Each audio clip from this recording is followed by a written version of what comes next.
야구야구 김영준입니다. 2007년 사바시아는 싸이 영상을 수상합니다. 클리브랜드는 이듬해 마감 시한에 사바시아를 미러키로 보냅니다. 2008년 클리프리는 싸이 영상을 수상합니다. 클리브랜드는 이듬해 마감 시한에 리를 필리스로 트레이드합니다. 사바시아는 명예의 전당 투수가 됐고 리는 최고의 가을 에이스가 됩니다. 하지만 이번 겨울에는 싸이 영상 2연패를 한 투수가 트레이드되는 초유의 일이 일어날지도 모릅니다. 테릭 스쿠볼이 트레이드 시장에 나온 것으로 보이기 때문입니다. 지난 2년간 스쿠볼은 압도적이었습니다. 승리 기여도 6.6은 스킨스를 제친 투수 1위이자 저지, 랄리, 위트에 이은 아메리칸 리그 4위였고 트리플 크라운을 차지한 지난해보다도 좋았습니다. 12번의 6이닝 이상 무실점 경기는 지난 60년간 최고 기록이었고 25개 이하의 볼넷을 내주고 203진에 도달한 건 2002년 커트 실링에 이어 두 번째였습니다. 13K 이상 2피안타 이하 무실점 경기를 한 시즌 2번 달성한 건 역시 샌디 코펙스, 랜디 존슨, 크리스 세일에 이어 저한 역대 네 번째였습니다. 한편 우한 중에서 2000년 이후 달성 선수는 페드로 마르티네스, 박찬호, 맥스 슈어저, 스트라스버그와 벌랜더입니다. 스쿠볼은 5월 25일 클리브랜드전에서 13K 완봉승을 달성하며 94구를 던졌는데 투구수가 공식 기록이 된 1988년 이후 나온 328번의 100구 미만 완봉승 중 탈삼진 신기록이었습니다. 포스트 시즌 진출이 걸려있는 클리브랜드와 마지막 경기에서 번트를 대려던 데이비 프라이의 얼굴을 맞히고 멘탈이 나가 패전을 안았던 스쿠볼은 클리브랜드 스티븐 보트 감독의 차를 타고 프라이가 입원한 병원에 방문합니다. 와카 시리즈의 상대는 클리브랜드였습니다. 스쿠볼은 1차전에 나서 7.2이닝 14K 1실점이라는 미친 피칭으로 2대1 승리를 이끕니다. 14K는 1963년 월드 시리즈에서 양키스를 상대로 15개를 잡아낸 코펙스에 이어 좌완 PS 2위 기록이었습니다. 스쿠볼은 디비전 시리즈에서 지금 생각해보면 진짜 강한 타선이었던 시애틀을 상대합니다. 스쿠볼은 1차전에서 폴랑코에게 솔로 홈런 2방을 맞지만 7이닝 9K 2실점으로 호투했고 최종 5차전에서도 6이닝 13K 1실점으로 역투합니다. 하지만 힌치 감독은 스쿠볼을 7회에 올리지 않았고 곧바로 동점을 허용합니다. 15회 연장전을 승리한 팀은 시애틀이었습니다.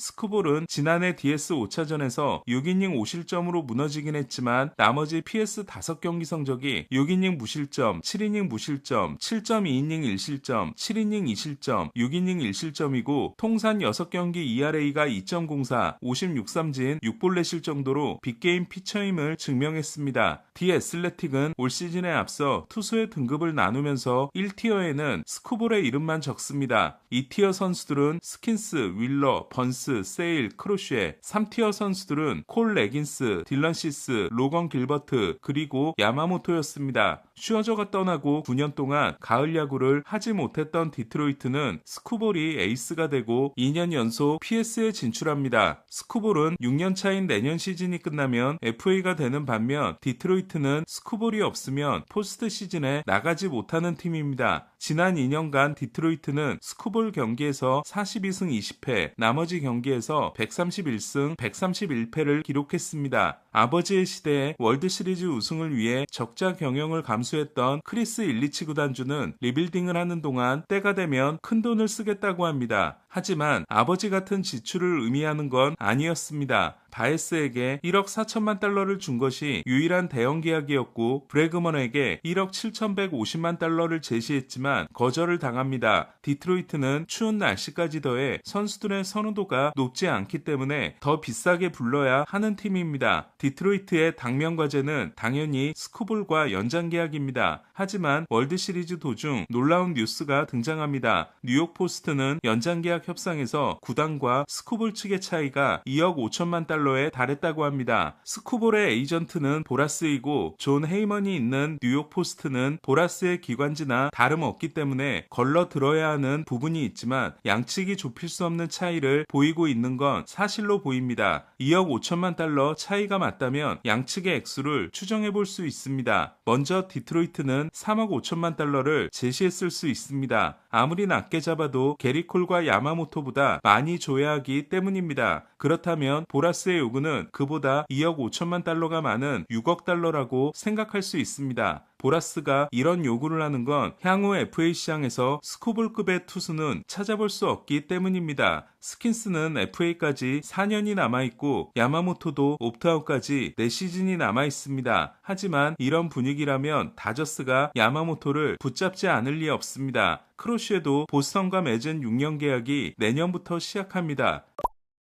스코볼의 약점은 나이가 많다는 겁니다. 내년이 29세 시즌이기 때문에 FA 계약을 맺게 되면 30세 시즌부터 시작합니다. 스코볼은 시애틀 대학 2학년 때 토미존 수술을 받아 3학년 시즌을 놓쳤고 드래프트 재수를 합니다. 풀타임 첫 시즌이 24세 시즌이었고 2022년 8월에 굴곡근 수술을 받아 1년의 공백이 있었습니다. 그렇다 보니 스코볼은 보라스가 주장하는 주행거리가 짧은 투수입니다. 보라스가 그 주장을 한 건 슈어저가 워싱턴과 계약할 때였는데 슈어저는 1239이닝이었고 가장 완벽한 사례라고 할 수 있는 윌러는 749이닝이었습니다. 스코볼은 올해까지 766이닝을 던져 950이닝이 될 걸로 보입니다. 투수들은 일찍 데뷔해 어린 나이에 많은 이닝을 던지면 그만큼 하향세가 일찍 찾아오고 이런저런 이유로 어렸을 때 팔을 아끼면 롱런하는 경우가 많습니다. 지금까지 내용을 정리하면 다음과 같습니다. 디트로이트는 스코볼이 없으면 안 되는 팀이지만 잡을 수 없을 것으로 보인다. 따라서 트레이드 시장에 나올 것이 대단히 유력하다. 내년 마감 시한 때 내놓으면 얻을 수 있는 게 그만큼 줄고 FA로 풀어주면 더 크게 준다. 스코볼과 연장 계약을 하려면 엄청난 돈을 지불해야 하지만 스코볼과 같은 투수를 얻을 수 있는 기회는 당분간 없기 때문에 빅마켓 팀들이라면 모두 뛰어들 수 있다. 지난 겨울 크로쉬에 도전했던 팀들은 보스턴 외에도 필리스와 다저스가 있었습니다. 화이삭스는 다저스에게 달튼 러싱을 달라고 합니다. 다저스는 대신 리버 라이언을 주겠다고 하는데 화이삭스가 받아들일 리 없었습니다. 화이삭스는 필리스에게 앤드류 페인터를 달라고 합니다. 필리스가 대신 주겠다고 한 선수는 알렉본과 저스틴 크로포드였습니다. 두 팀이 떨어져 나감으로써 보스턴은 포수 유망주 카일 틸이 포함된 저렴한 패키지로 크로쉬를 얻을 수 있었습니다. 크로쉬는 보스턴에 오자마자 저렴한 연장 계약을 맺었고 이닝과 탈삼진에서 리그 1위를 차지했으며 와카 시리즈 1차전에서는 7.2이닝 11K 1실점의 역투를 선보였습니다. 결과를 놓고 보면 필리스도 파이프라인 16위 유망주인 페인터를 주는 게 맞았지만 다저스는 러싱으로 크로쉬를 데려올 수 있는 절호의 기회를 놓쳤습니다. 스코볼급 투수는 데려올 수 있을 때 데려와야 한다는 게 크로쉬가 준 교훈입니다. 연장 계약까지 고려하면 스코볼을 트레이드로 데려갈 팀은 빅마켓 팀일 가능성이 높습니다. 이는 내가 얻지 못하면 내가 꺾어야 하는 팀으로 간다는 의미입니다. 현재 팝랭킹 1위인 다저스는 선발 자원이 풍부하지만 이 정도의 투수를 얻을 기회는 쉽게 오지 않습니다. 다저스보다 더 절박한 팀은 매츠입니다. 매츠는 소토가 좋은 활약을 했음에도 결국 선발진의 돈을 쓰지 않은 것에 발목을 잡혔습니다. 매츠는 코엔이 구단을 사자마자 클리브랜드에서 1년 남은 린도어를 데려와 연장 계약을 준 적이 있습니다. 놀란 맥클레인을 제외하면 줄 수 있는 유망주 카드도 충분하고 보라스의 요구를 들어줄 수 있는 팀이기도 합니다. 데이비 스턴스 단장은 투수에게 큰 돈을 쓰지 않는다는 철학을 가지고 있지만 그런 철학으로 접근했다가는 포스트 시즌 들러리밖에 되지 못한다는 건 지난 2년을 통해 증명했습니다. 과연 스코볼을 데려가는 팀은 누가 될까요? 악의 제국이 된 다저스는 스코볼에 대해 어떤 생각을 하고 있을까요? 야구야구 김영준이었습니다.